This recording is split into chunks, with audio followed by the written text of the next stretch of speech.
सबसे पहले एनाटमी तो पूरी हो गई थी, है ना, कौन कौन सी रिफ्लेक्सेस हैं वो भी सारा बता दिया था। तो sound waves, these are alternate compression and rarefaction of molecule that strike the tympanic membrane to produce the sensation of sound. ठीक है, तो sound wave, they strike the tympanic membrane to produce the sensation of sound. They travel in the speed air at a speed of 340 meter per second. Speed ज्यादा होती है hot environment में and high altitude पे and decreases in the temperature, temperature के साथ वो कम होती चली जाती है। ठीक है, पिच क्या होती है? द सब्जेक्टिव सेंसेशन, अरे चुप हो जाओ, 5 ही स्लाइड है बस। पिच क्या होती है? Subjective sensation produced by frequency of sound, that is pitch. The greater the frequency higher is the pitch, जितनी ज्यादा फ्रीक्वेंसी होगी साउंड की उतनी ज्यादा पिच होगी। So during conversation the male and female pitch is about 120 hertz male की और 250 hertz female. Therefore, female voice is shriller and is audible from a greater distance. Loudness, the amplitude of sound waves determines the loudness or intensity. Greater the amplitude, जितना ज्यादा amplitude होगा उतना ही क्या होगा, sound की loudness या फिर intensity of sound होगी। देन अलग अलग चीजों के लिए कौन सी जो हियरिंग थ्रेशोल्ड है वो, ठीक है, जैसे कि 140 अगर डेसिबल होगी तो ये क्या क्रिएट करेगी, pain and damage to the ear. 120 decibel है, it is uncomfortable to the ear. 80 decibel shouting की, 60 नॉर्मल कॉन्वर्सेशन, 20 विस्परिंग और 0 decibel hearing threshold minimum. Masking बोलते हैं ना, एक साउंड ने दूसरी को मास्क कर दिया, तो मास्किंग होती क्या है? The hearing threshold for a given sound increases in the presence of background sounds और नॉइज। जो अभी हो रहा है, पीछे वाले शोर कर रहे हैं, आगे की आवाज ही नहीं सुन रहे हैं। ठीक है, so the hearing threshold for a given sound increases in the presence of background sounds or noise. This phenomenon is known as masking. Next है कि ट्रांसमिशन कैसे होता है साउंड वेव्स का। 3 तरीके से हो सकता है, ऑसिकुलर कंडक्शन, एयर कंडक्शन और बोन कंडक्शन। जो आप पता है, एयर और बोन तो पता है ना आपको क्या होता है। ऑसिकुलर वही होता है जो 3 मेन ऑसिकल्स हैं, कौन कौन सी हैं? मेलियस, इंकस और स्टेपीज, तो उसके थ्रू होता है। तो sound waves are transmitted from the external ear to internal ear through tympanic membrane and the ossicular chain, causing vibration of the foot plate of stapes. Last में बताया था ना, राउंड विंडो है, ओवल विंडो है और वहां पर वो स्टेपीज लगी होती है। This is known as ossicular conduction, air conduction. So from the tympanic membrane, sound waves are also transmitted through the air of the middle ear cavity and vibrate the secondary tympanic membrane, है ना। कौन सी वाली है secondary tympanic membrane, है ना, पहली वाली जो स्टार्टिंग में जो ऐड होती है और लास्ट में। So through the air of middle ear cavity and vibrate the secondary tympanic membrane to reach the perilymph. Perilymph कहाँ पर है? Internal ear. So reach the perilymph of scala tympani. This is known as air conduction. और last है आपका bone conduction.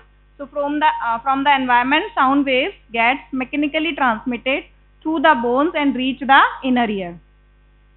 और ये आपको पता ही है, आपने इसका टेस्ट किया है। Bone conduction is better appreciated when a vibrating tuning fork is placed on the bone of the skull, especially the mastoid process. ठीक है, अब इसमें होगा क्या? Transmission through internal ear. Sound waves are transmitted from the foot plate of stapes to the fluid of inner ear. कौन कौन सी fluid है उसमें? पेरिलिम्फ है और एंडोलिम्फ है ना। पेरिलिम्फ कहाँ पर है? Scala tympani and scala vestibuli में, और स्केला मीडिया में क्या है? एंडोलिम्फ है। So the stapes moves inward and outward. जो लास्ट ऑसिकल है वो इनवर्ड और आउटवर्ड मूव करेगी, causing similar movement of the membrane of the oval window. So this perilymph is incompressible as the cochlea is encased in a rigid bone, है ना। तीनों, ऊपर कौन सी मेम्ब्रेन है? रीजनस मेम्ब्रेन है, और नीचे वाली कौन सी थी? बेसिलर मेम्ब्रेन, है ना, उसके बीच में कॉक्लिया है। So when the stapes moves inward, the pressure in the perilymph of scala vestibuli increases. जो ऊपर की साइड है, जैसे ही वो अंदर की तरफ मूव करेगी, ये देखो, जैसे ही अंदर की तरफ मूव करेगी तो प्रेशर यहाँ पर बढ़ेगा।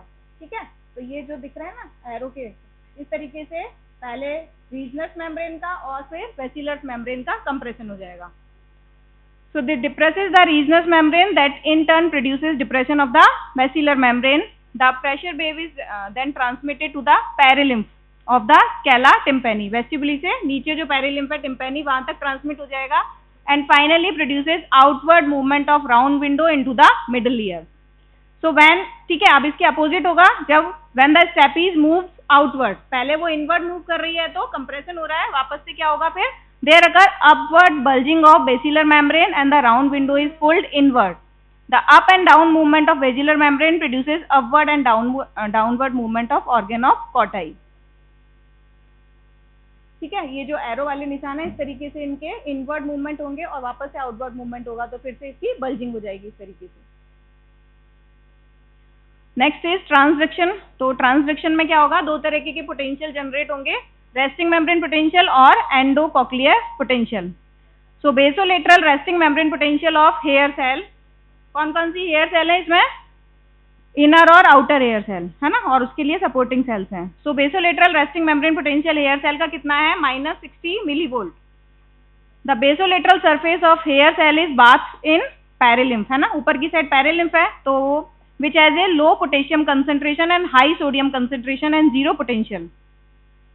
And the apical surface of hair cell containing the stereocilia is bath in endolymph, क्योंकि वो नीचे की साइड होती है, बीच के साइड में स्केला मीडिया में है, तो यहाँ पर क्या होता है, एंडोलिम्फ होता है। एंडोलिम्फ में क्या होता है, उसके जस्ट अपोजिट होता है high potassium and low sodium.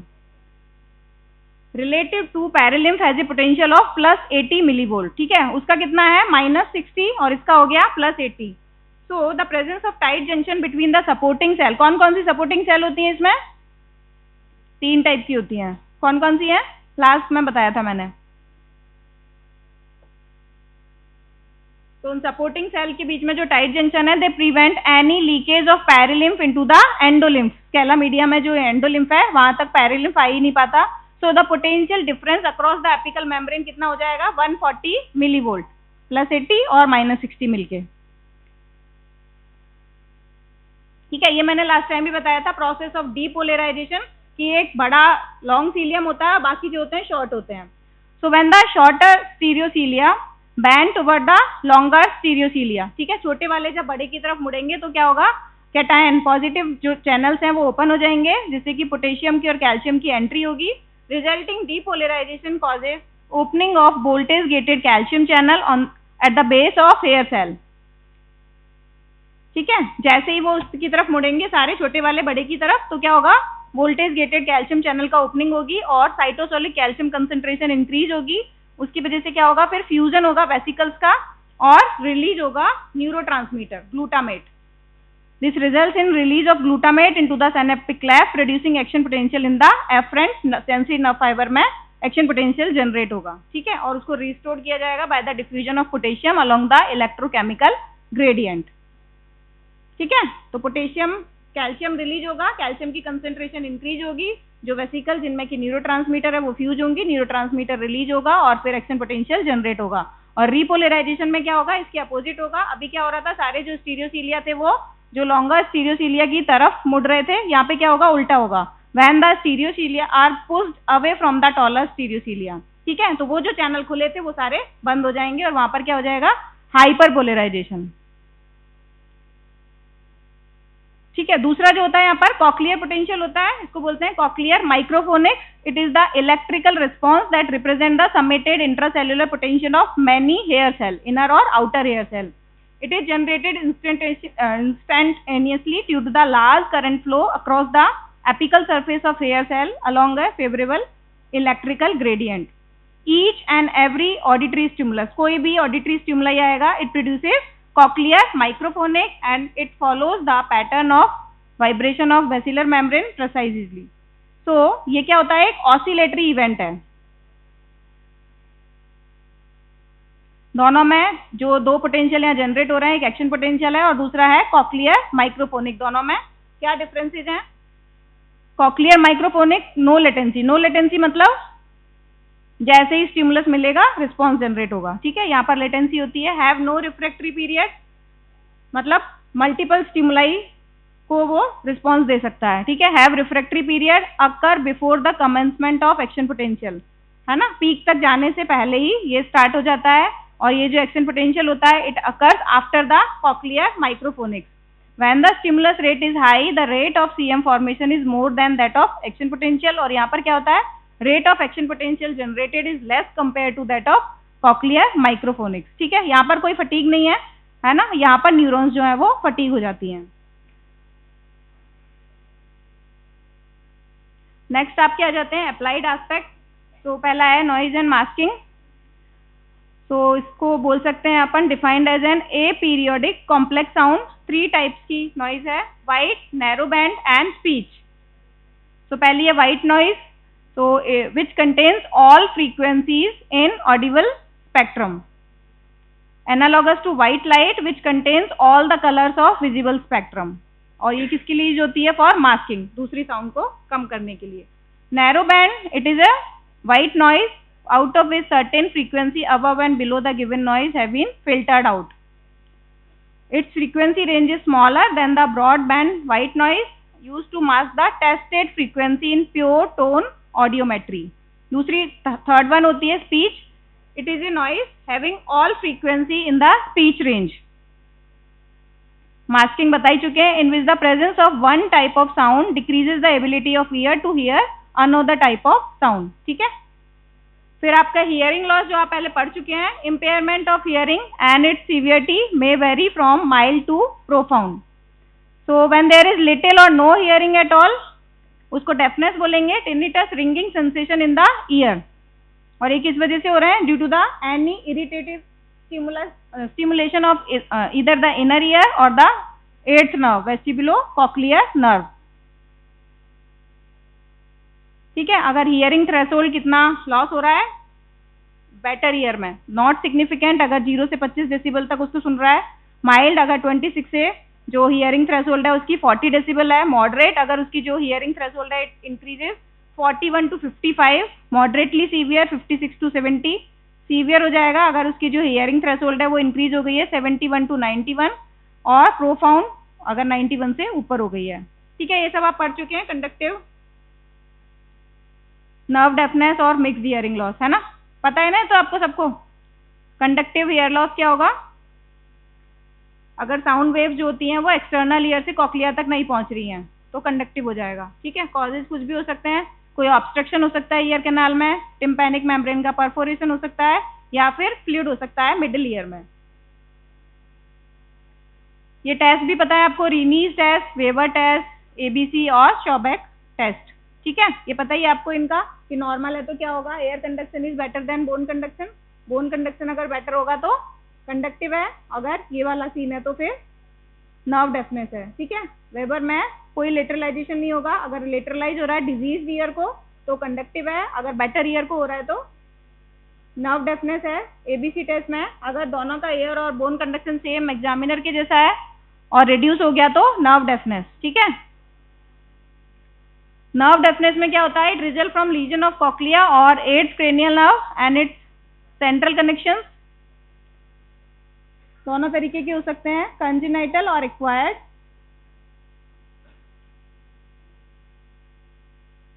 Characteristic features क्या होते हैं, loss of hearing is complete, speech discrimination is poor and hearing loss में एक्सीड 60 डेसिबल. मिक्स्ड, अगर दोनों तरीके के हियरिंग लॉस हो जाते हैं, कंडक्शन भी लॉस हो गया उसका और नर्व डेफनेस भी है. ठीक है, नर्व में भी डैमेज हो गया और कंडक्शन में भी, तो mixed hearing loss. Hearing test करने के लिए अपन ये फिंगर फ्रिक्शन टेस्ट करते हैं इस तरीके से, है ना. दूसरा वॉच टेस्ट करते हैं, वॉच को उसके पास ले जाते हैं, कितनी डिस्टेंस पे वो सुन लेता है. Normal, a clicking watch is brought close to the ear and the distance at which it is heard is noted. दूसरा ह्यूमन स्पीच वॉइस टेस्ट. ठीक है, तो इसमें conversational voice and whisper should be heard at 6 metre. इतनी दूरी पे उसको दोनों आवाजें सुनाई देनी चाहिए.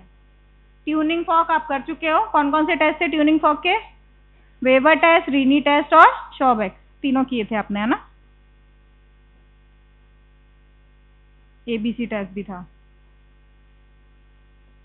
इसके अलावा अपन ये ऑडियोमेट्रिक टेस्ट भी कर सकते हैं जिसमें ऑडियोमीटर होता है, pure tone audiometry, audiogram, speech audiometry, Bekesy audiometry, impedance audiometry. Impedance matching क्या थी, and these are some special test for hearing.